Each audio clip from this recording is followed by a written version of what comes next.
seja bem-vindo, seja bem-vinda. Você está nos acompanhando hoje na aula de número 6 da disciplina de Introdução à Teologia.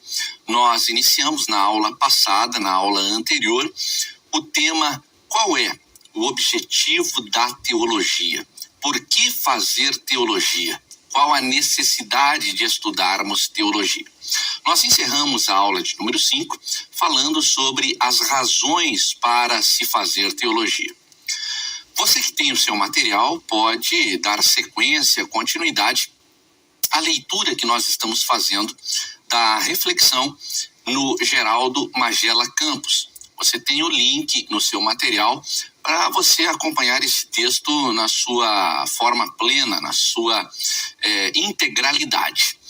Nós estávamos falando sobre 5 razões para se fazer teologia. Na aula de hoje, a aula de número 6, nós queremos comentar sobre a 5ª razão do porquê nós estudarmos teologia e por que a igreja deve estar inserida na realidade teológica. O Geraldo Magela Campos, ele nos diz que a 5ª razão para se fazer teologia é para darmos cumprimento às ordens ou sugestões das Escrituras que encorajam o exame das Escrituras. É bíblico nós mergulharmos na palavra de Deus, estudarmos esta palavra de forma sistemática para extrairmos o máximo dela. Olha o que diz a palavra do Senhor no Evangelho segundo João, no capítulo de número 5, versículo de número 39. Examinai as Escrituras, porque vós cuidais ter nelas a vida eterna, e são elas que de mim testificam. Quando nós olhamos para este texto no Evangelho segundo João, no capítulo de número 5, versículo de número 39, nós encontramos uma ordem direta, objetiva, expressa de examinarmos as Escrituras, investigarmos as Escrituras, extrairmos o máximo destas Escrituras. Voltando ao nosso texto, você acompanha na nossa tela e no seu material didático de apoio, que o Geraldo Magela Campos, ele também nos diz que existe uma razão para se fazer teologia que ordenam a pregação a tempo e fora de tempo. Vamos dar uma olhadinha na Bíblia Sagrada? Abra a sua Bíblia na 2ª carta do apóstolo Paulo a Timóteo, capítulo de número 4, versículo de número 2. A palavra de Deus nos diz nesse texto o seguinte: que pregues a palavra, instes a tempo e fora de tempo, redarguas, repreendas, exortes com toda a longanimidade e doutrina. O Magela também nos diz que existe uma razão para se fazer teologia e nos apresenta a base para esta afirmação nos textos em que nós estamos olhando, que há uma necessidade na figura do bispo que ele tenha aptidão para ensinar. Abra rapidamente a sua Bíblia, acompanhe este texto que é conhecido de todos nós, que está na 1ª carta do apóstolo Paulo a Timóteo, no capítulo de número 3, versículo de número 2, em especial a última expressão desse texto. A última expressão de 1 Timóteo, capítulo 3, versículo de número 2, quando ele faz a sua recomendação aos bispos, ele diz o seguinte: ele deve ter aptidão, habilidade, capacitação para ensinar a palavra. Perceba que ainda a palavra do Senhor nos mostra em 2 Timóteo, capítulo 2, versículo 15.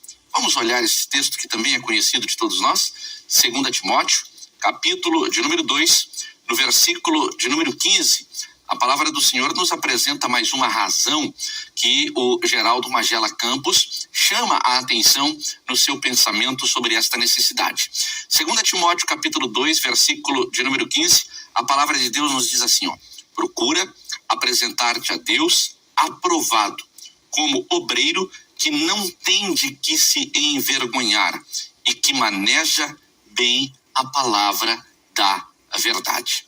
Observe que a teologia, ela é necessária, pois ela enseja o exame, a investigação, a pregação, o ensino, a eficiência do conhecimento da palavra de Deus. Quando nós falamos em teologia, nós falamos de uma necessidade que é individual, uma necessidade que é pessoal e uma necessidade de compartilharmos no coletivo. É importante para a igreja, e observamos isso na palavra de Deus, estar envolvida na investigação. Quando nós falamos em investigação, nós falamos no ensino, nós falamos num aprofundamento, é nadar nas profundezas, não é estar na água rasa. E aqui, uma observação a você que estuda a palavra de Deus juntamente conosco, em especial você que é pregador.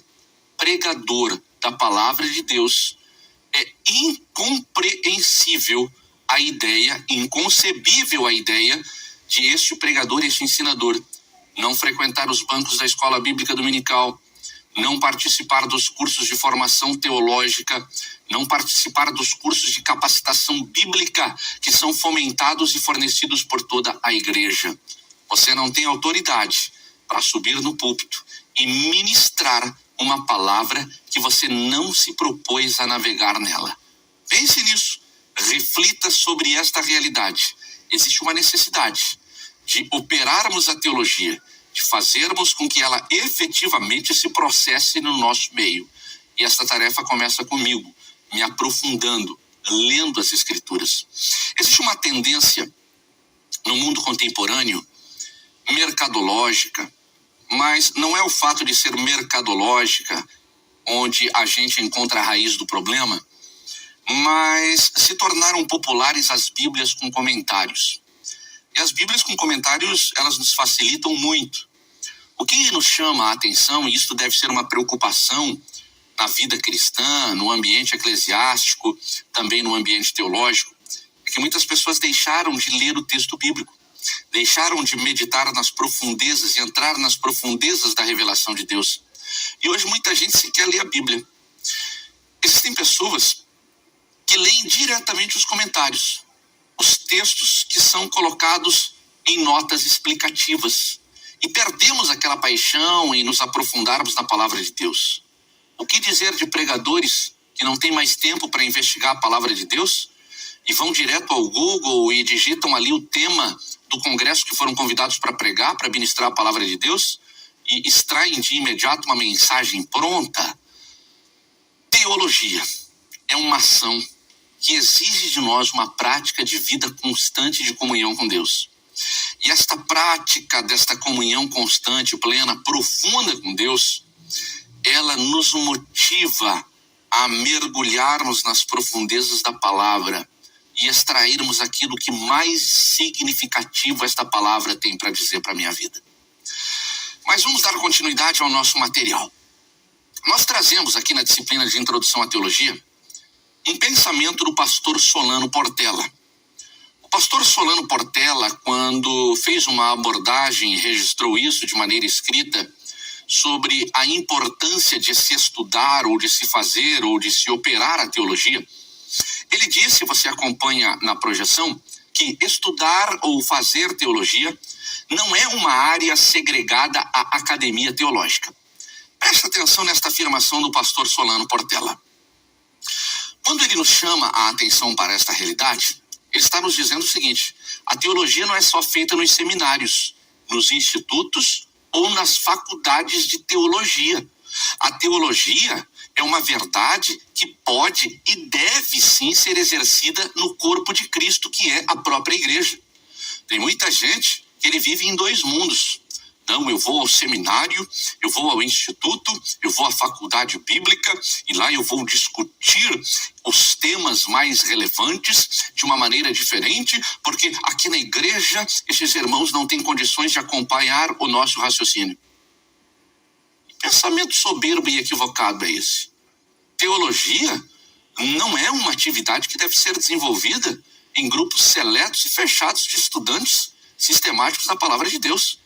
Teologia está na escola bíblica dominical, está no culto de doutrina, está no culto de ensino. Teologia está nos nossos congressos, está nas nossas reuniões. Teologia deveria ser pauta obrigatória das convenções das igrejas. Teologia deveria estar presente nos cultos de oração, nos cultos de testemunho.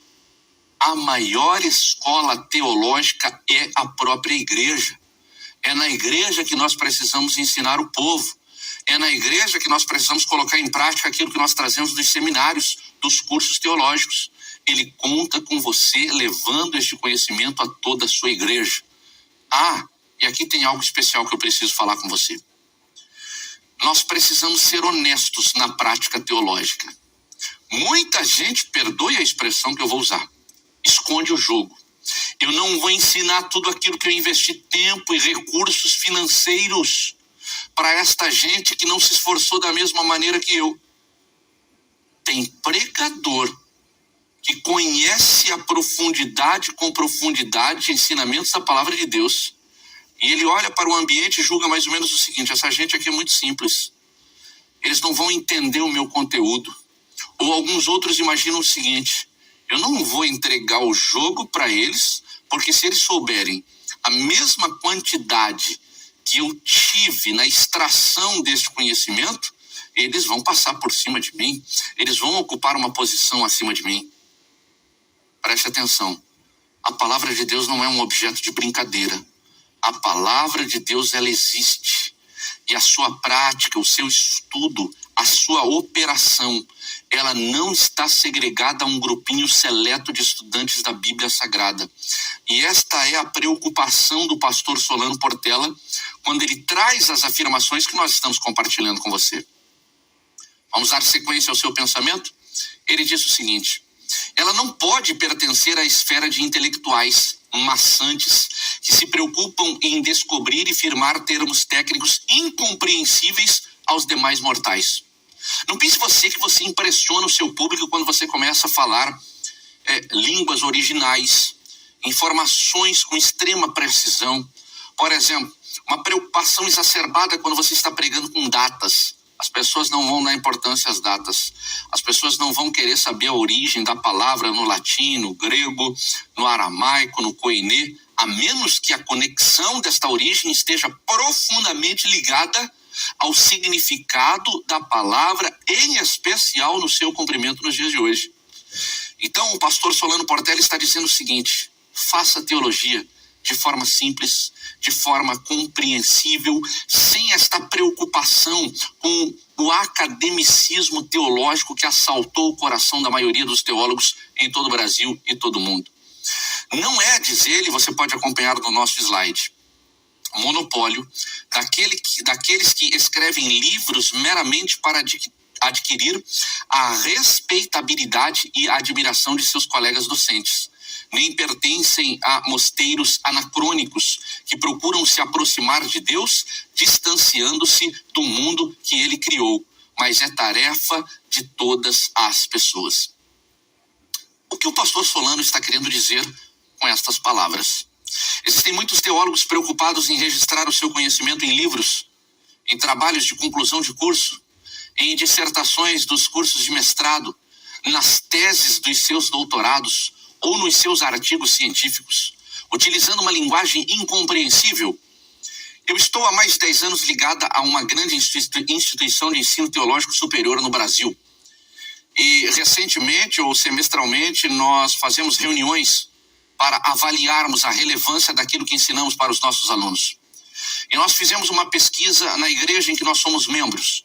Uma igreja com 35 mil membros. Não é uma igreja pequena. Não é a maior igreja do Brasil, mas é uma igreja com um número relevante de membros. E fizemos a seguinte pergunta para os membros da nossa igreja: o que o conteúdo da faculdade da nossa igreja está interferindo diretamente na sua vida? Guarda esse número. Isso não é fruto da minha imaginação. Mais de 80% das pessoas nos disseram o seguinte: nós não entendemos o que vocês falam. Não nos interessa nos aprofundarmos nos assuntos que vocês se propõem a se aprofundar. Sabe qual foi a conclusão que nós chegamos? Aquilo que nós discutimos, o material científico que nós produzimos, não muda em nada a vida dos crentes e das pessoas que estão na igreja. Nós fizemos esta mesma pesquisa com a comunidade que está ao redor das nossas instituições de ensino teológico. Perguntamos para os vizinhos, para as pessoas do comércio, para as pessoas que andam e vivem em volta da instituição de ensino: O que o ensino teológico, de fato, tem produzido na sua vida? 100% das pessoas que não têm ligação nenhuma com a religião, que não têm ligação com a igreja, disseram o seguinte: nós nem sabemos o que é teologia, muito menos vimos alguns dos ensinamentos de vocês fazerem a diferença na comunidade em que nós estamos vivendo. Sabe qual foi a minha preocupação? Nós estamos perdendo tempo, gastando dinheiro com livros caros, nos aprofundando em uma teologia que não está nos levando a nada. E a resposta é muito simples de nós identificarmos. A igreja, que é o corpo de Cristo, não está participando do processo de construção da teologia. Eu sei que eu posso ser um pouco agressivo no que eu vou dizer agora, mas me permita deixar de lado um pouquinho este sentimento de humildade extrema. O que eu vou lhe falar numa autoridade acadêmica. Nós nos aprofundamos no entendimento e na busca da origem da teologia estrutural alemã e tentamos, de alguma forma, através da sua filosofia profunda, dos teólogos contemporâneos profundos, trazer um conhecimento meramente filosófico para a igreja. E isso não está produzindo absolutamente nada. Fica para você que é estudante deste curso o desafio de estudar, de se aprofundar, mas de levar uma coisa que verdadeiramente possa fazer a diferença na vida de quem te ouve. Dando continuidade ao nosso material, nós trouxemos um clássico na disciplina de Introdução à Teologia. E fica esta sugestão, que é o livro Introdução à Teologia Sistemática, do Vincent Cheung, que foi prefaciada pelo pastor Solano Portela, que é uma das grandes autoridades do mundo teológico no Brasil contemporâneo, no Brasil nos dias de hoje. Neste livro, intitulado Introdução à Teologia Sistemática, o Vincent, ele diz o seguinte: um repúdio à teologia é também uma recusa de conhecer a Deus por meio do modo por ele prescrito, o conhecimento da Escritura. Você sabe que uma das maneiras de Deus se revelar até nós, de se apresentar a nós que somos suas criaturas, é por intermédio da sua palavra. Desprezar o ensino sistemático desta palavra é o mesmo que desprezar o conhecimento do próprio Deus. É isto que o Vincent Cheung está dizendo. Pessoas que repudiam a teologia estão, em outras palavras, dizendo o seguinte: nós não temos interesse em conhecermos a Deus e ponto final. Mas vamos continuar lendo o seu pensamento. Ele também diz o seguinte: conhecer sobre Deus ou estudar teologia deve estar acima de tudo da vida e do pensamento humano. A teologia define e dá significado a tudo que alguém possa pensar ou fazer. Ela está acima de todas as outras necessidades. Nenhuma outra tarefa ou disciplina se aproxima dela em significância. Portanto, o estudo da teologia é a atividade humana mais importante. Ele está querendo dizer, em outras palavras, o seguinte: não existe nada mais importante na vida do ser humano do que uma busca pela palavra e pelo entendimento da palavra de Deus. Alguns anos atrás, o Senhor me deu uma oportunidade de estudar.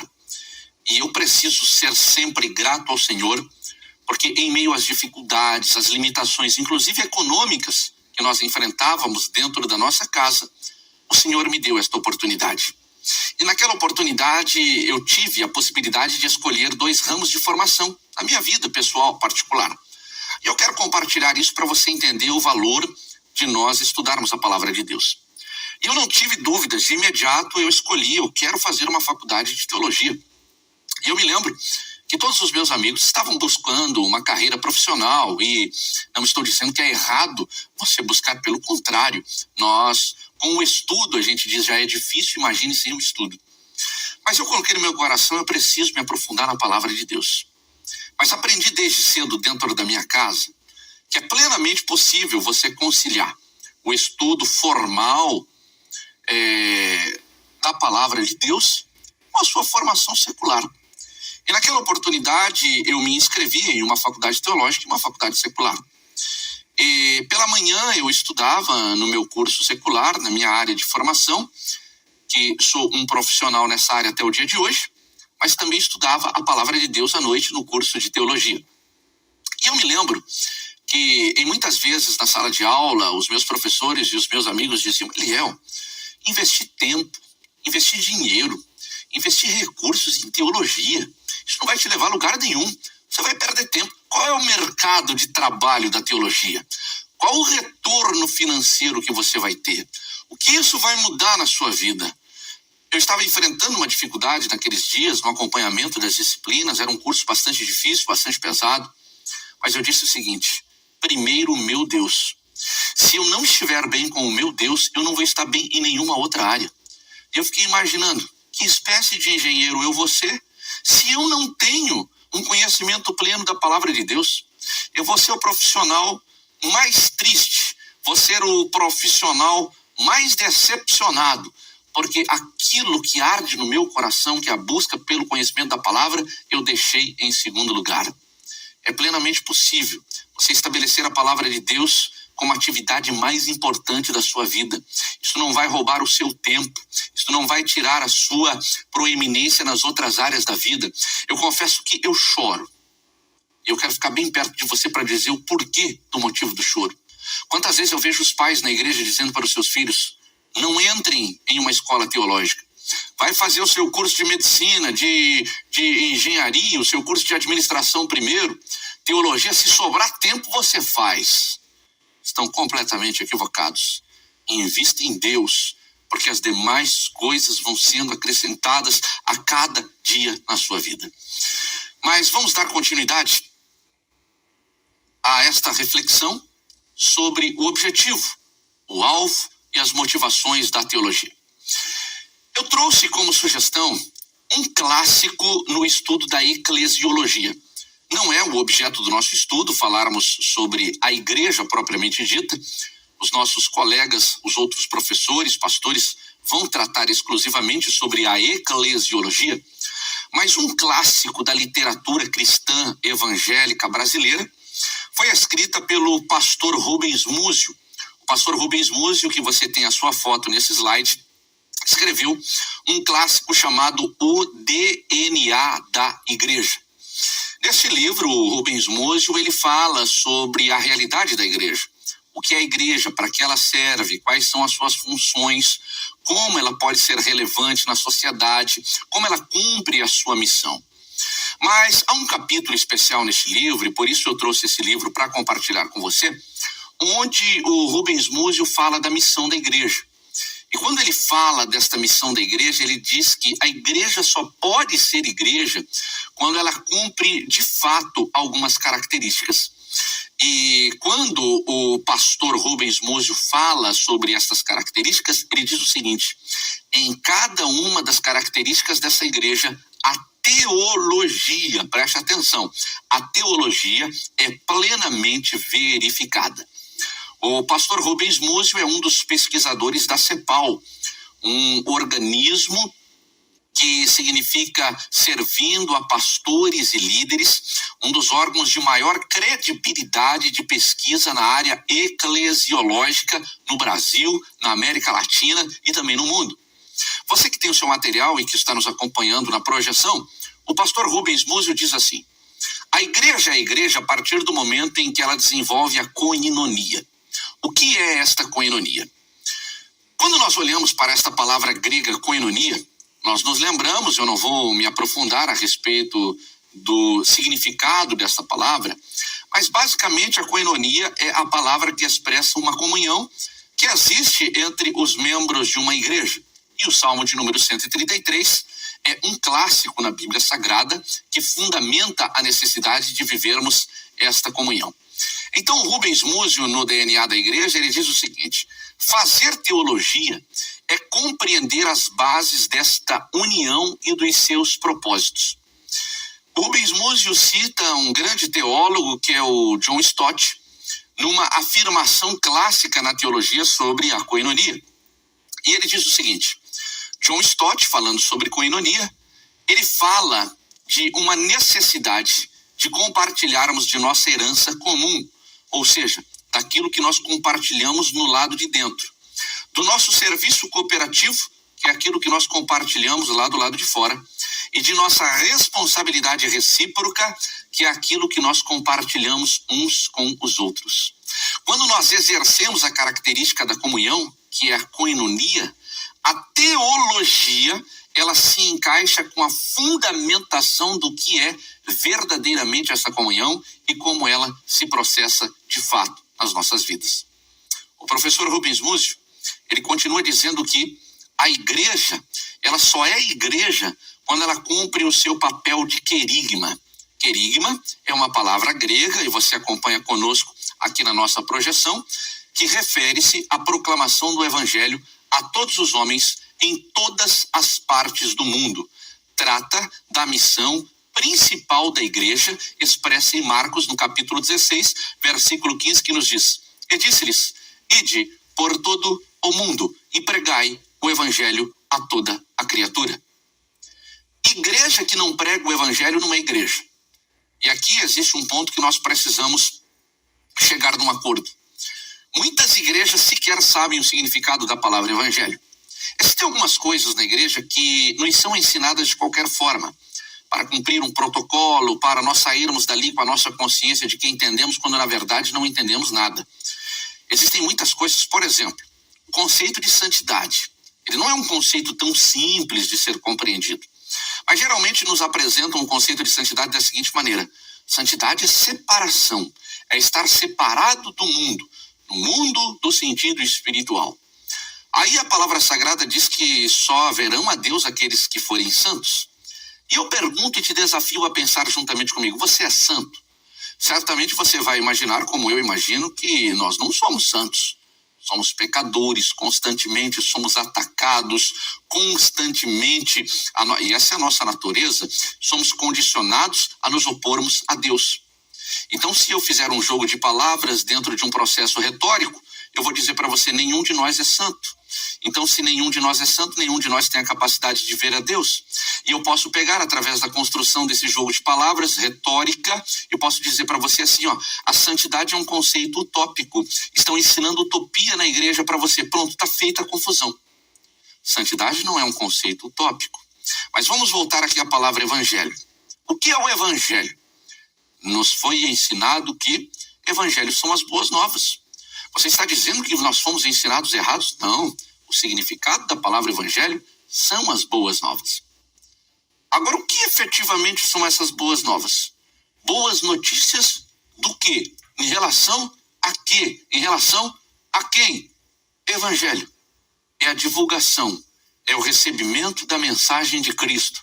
Evangelho, numa última análise, é o próprio Cristo. Quando eu falo em evangelho, eu falo em Jesus. E o que nós estamos olhando e analisando neste texto, nesta reflexão do pastor Rubens Múzio no DNA da igreja, é que ele diz assim, a igreja só é igreja quando ela prega Jesus. Que chamada de atenção! Porque você ouve de tudo nos púlpitos de hoje, menos o nome Jesus. Você já percebeu, por exemplo, que grande parte dos nossos hinos, das músicas que são cantadas nos nossos púlpitos, sequer falam no nome de Deus, no nome de Jesus e no nome do Espírito Santo.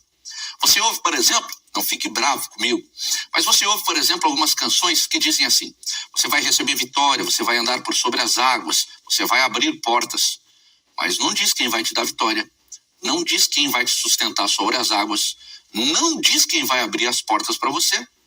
Tem um outro grupo de cantores que canta mais ou menos assim, músicas com sentidos dúbios. Eu te amo, eu te adoro, você é tudo para mim, eu quero estar do teu lado. Você não sabe se ele está se dirigindo à mulher dele, ao esposo. Você não sabe se é uma declaração de amor romântico entre um casal ou se é uma declaração de amor a Deus, porque não existe o nome de Deus, não existe o nome de Jesus e não existe o nome do Espírito Santo. Para ser igreja, nós temos uma obrigação de pregar evangelho. Para ser igreja, tem que pregar o nome de Jesus. Fuja de uma igreja que não fala em Jesus. Sai correndo de uma igreja que não canta e exalta o nome de Jesus. Tá tudo errado. Uma igreja que tem uma base de confissão religiosa estruturada na palavra de Deus, o nome de Jesus ouvido no início, nos cânticos congregacionais, na leitura bíblica, nos cânticos dos corais, dos conjuntos, dos cantores e principalmente na palavra de Deus. Eu sou da escola do pastor José Pimentel de Carvalho. Nasci no Ministério da Assembleia de Deus em Curitiba, um homem que o Senhor o recolheu às mansões celestiais aos 95 anos de idade. Nas reuniões de obreiros, ele se dirigia a nós e dizia o seguinte: se você subir num púlpito para pregar sobre o Antigo Testamento e não falar o nome de Jesus, você não prega mais aqui. Eu aprendi desde cedo que quando eu abro a palavra de Deus no Antigo Testamento, as pessoas precisam aprender mais do que os personagens que estão descritos aqui sobre Jesus. Mas o exibicionismo teológico impediu isso.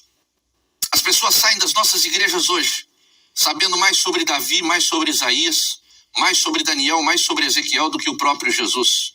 Se você der uma folha de papel para um crente na igreja hoje, ele escreve 2, 3, 5, 10, 15 laudas sobre qualquer um desses personagens. Experimenta dar uma folha de papel em branco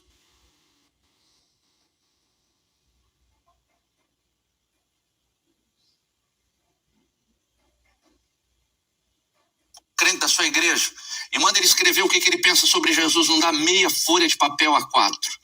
As pessoas sabem tudo sobre os personagens da Bíblia, pregam tudo sobre os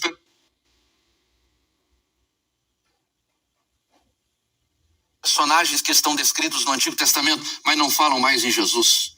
Uma teologia que não fala em Jesus é uma teologia que despreza a Trindade, que despreza a palavra de Deus que preparou o homem desde o Antigo Testamento para o advento de Cristo Jesus. Repudie uma teologia que não dá espaço para Jesus.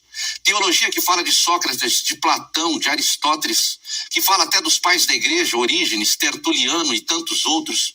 Uma teologia que fala dos grandes expoentes históricos, que fala de Calbart, que fala de Paul Tillich, que fala dos teólogos contemporâneos dos dias de hoje. Se não falar em Jesus, está perdendo seu tempo. O Senhor nos chamou para conhecermos a Deus. A teologia é um instrumento que vai nos levar a Deus, ao conhecimento pleno de Deus.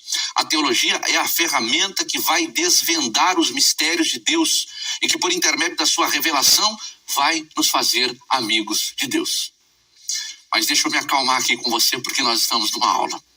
Indo ainda na ideia do pastor Rubens Múzio, neste clássico da literatura eclesial, ele nos diz, e você acompanha aqui no nosso slide, que a teologia, por exemplo, por intermédio da hermenêutica, da exegese e também da própria homilética, fornecem ferramentas para os membros da igreja compartilharem com eficiência as verdades do Evangelho. Uma igreja que coloca em prática o querigma, ela oferece ferramenta para os seus membros, para as pessoas que estão ouvindo a sua pregação, uma maneira prática, clara, objetiva, direta para apresentar Jesus Cristo. Não pense você que numa argumentação filosófica você vai ter assim muito sucesso. Eu participei alguns anos atrás e me aventurei em querer discutir Bíblia com ateu. E eu me lembro que eu participei de um fórum, eu não me recordo exatamente o nome deste fórum que participei, mas se não me engano era alguma coisa como Sociedade da Terra Redonda. Isso já faz aproximadamente uns 10 anos. E eu me aprofundei no conhecimento filosófico do ateísmo, fui nas profundezas de Karl Marx, na estruturação da década de 20, na Alemanha, com os pensadores que propagaram o marxismo em todo o Brasil. E eu fui para essas discussões.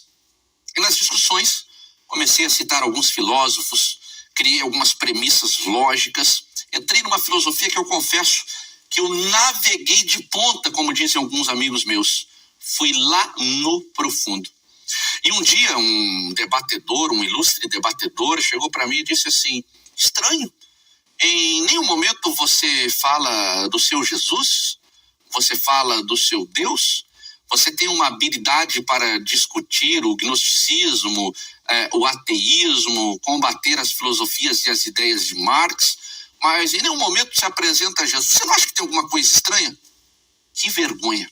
Que vergonha de ser crente, que vergonha de ser pastor, que vergonha de ser pregador. Que teologia é essa que não fala de Deus? Teologia tem que fazer com que você conheça a Trindade, o Pai, o Filho e o Espírito Santo. Não são figuras abstratas, criadas em fantasias ou no imaginário do povo cristão. A Trindade é composta por pessoas que juntas são uma só. Você serve a um Deus, Pai, Filho e Espírito Santo. Tem sentimento, tem emoção, se relaciona de forma real. As pessoas precisam sair do culto querendo mais de Jesus, não mais de Davi, não mais de Josué, não mais de Isaías, não mais de Ezequiel. Tem um negócio que me arrepia na igreja. Me perdoe essa expressão. No exibicionismo teológico, algumas pessoas são desafiadas a enfrentarem a seguinte situação. Uma pregação linda, belíssima, que você ouve, por exemplo, sobre Davi, que é um dos personagens do Antigo Testamento que eu mais amo e que eu mais procuro entender algumas coisas. Eu brinco até com os meus amigos e às vezes digo assim, olha, tem coisas que eu sei de Davi que nem ele sabia, de tanto que eu procuro conhecer e entender a sua história. Mas tem uma coisa que me assusta e me arrepia na igreja, quando um pregador diz assim, quem quer ser o Davi de Deus? Meu irmão, eu me escondo atrás do banco, atrás do crente mais alto, porque esse é um pensamento completamente equivocado. Em nenhum momento na Bíblia nós fomos desafiados a sermos Davi. Mas em todos os momentos na Bíblia Sagrada nós somos desafiados a viver como Cristo. Devemos imitar a Cristo, devemos ser imitadores de Cristo, devemos ser imitadores de Deus e não imitadores de Davi, não imitadores de Jeremias, não imitadores de Ezequias, não imitadores de Ezequiel ou de tantos outros personagens da Bíblia Sagrada. Mas vamos continuar. O pastor Rubens Múzio, ele diz que a igreja é igreja quando ela coloca em prática a sua diaconia. O que é a diaconia? Diaconia é o comportamento generoso em relação ao próximo. E eu citei aqui, estas não são palavras do Rubens Múzio, mas do professor Edelberto Bess, lá da cidade de São Leopoldo, região metropolitana de Porto Alegre, quando ele fala sobre diaconia. A ideia que nós temos de diaconia é daquele irmão que foi separado ao diaconato e fica na porta nos cumprimentando no início do culto e que assessoram diretamente as atividades litúrgicas da igreja. A ideia de diaconia na Bíblia Sagrada é mais ampla. E o Edelberto Bess, ele diz assim, tratando da necessidade da compreensão ampla do termo diaconal, observou que os efeitos da globalização econômica, que erodiu a base da vida em muitas comunidades, e a necessidade de prestar contas da fé cristã frente ao secularismo e ao neoliberalismo, trazem novos desafios à igreja. O que ele está querendo dizer aqui? A atividade diaconal, que é, na sua natureza, na origem da sua palavra, uma atitude de comunhão com o próximo, ela precisa ser entendida como uma prática sendo desenvolvida por toda a igreja. Não, procure entender, eu vou colocar com muito cuidado essas palavras para você não dizer que eu afirmei uma coisa que eu não afirmei. A diaconia, ela é um exercício que deve ser propagado, ou melhor, propagado não. A diaconia deve ser exercida por toda a igreja, um processo que deve ser exercido por toda a igreja. Você está criando uma heresia, Léo, porque a Bíblia Sagrada, lá no livro dos Atos dos Apóstolos, deixa muito claro se tratar de um ofício ministerial, onde os apóstolos, os discípulos, tiveram a autoridade de separar homens específicos de acordo com qualificações bíblicas para o exercício do ministério. Concordo com você, estou falando de um ministério formal estabelecido pela igreja apostólica, pela igreja primitiva da separação de homens e mulheres. Mas a ideia diaconal, ou seja, do comportamento de generosidade em relação ao próximo, esse precisa ser desenvolvido por todos nós. E a teologia, ela vai te dar o suporte e as ferramentas para você entender que comunhão é esta, que serviço é este, qual é esta generosidade em relação ao próximo. Aí, o Rubens Múzio, ele termina dizendo o seguinte: a igreja só é igreja quando se verifica na sua existência a marturia. O que é a marturia? A marturia trata-se do testemunho compartilhado pela igreja. Atos dos Apóstolos, no capítulo de número 1, versículo 8, a palavra do Senhor nos diz assim: mas recebereis a virtude do Espírito Santo que há de vir sobre vós, e ser-me-eis testemunhas tanto em Jerusalém como em toda a Judéia e Samaria, e até aos confins da terra. Fazer teologia é testemunhar. Marturia é uma palavra grega que nos mostra o sentido, ou que tem na raiz do seu sentido, da sua origem, comportamento, ou seja, a ação do testemunho. Só é possível eu testemunhar quando eu sou movido pelo Espírito Santo. E eu só posso testemunhar aquilo que eu experimentei e entendi em Cristo Jesus. Eu prego em congressos de jovens, e você, quem sabe, já teve essa oportunidade. É muito comum, quando você prega no congresso de jovens, você recebeu o aviso de que o tema está baseado em Atos dos Apóstolos, capítulo 1, versículo 8. Aí você chega lá, você prega, por exemplo, no congresso dos jovens, ou do círculo de oração, de qualquer departamento, e diz para a igreja assim, ó: eu vim dizer para a igreja do Senhor que hoje não vai ter nenhum movimento extraordinário. E eu vim colocar para vocês as 7 etapas evangelísticas da igreja. O pastor vai chamar sua atenção e vai dizer: não, o tema não é este. O tema é a descida do Espírito Santo. Faz esta igreja pular no poder de Deus. As pessoas confundem muito a interpretação de Atos dos Apóstolos, capítulo de número 1, versículo 8. O real significado deste texto na Bíblia Sagrada nos diz assim, ó: uma igreja cheia do Espírito Santo é uma igreja que testemunha, que evangeliza, que fala de Jesus. E quando nós falamos em teologia e marturia, nós estamos dizendo o seguinte: movidos pelo Espírito Santo, a teologia nos oferece as ferramentas para testemunharmos sobre Cristo Jesus. Em nome de Jesus. Eu não estou num culto aqui, mas eu sinto que o Espírito Santo tem nos visitado em todas as nossas aulas. E não poderia ser diferente.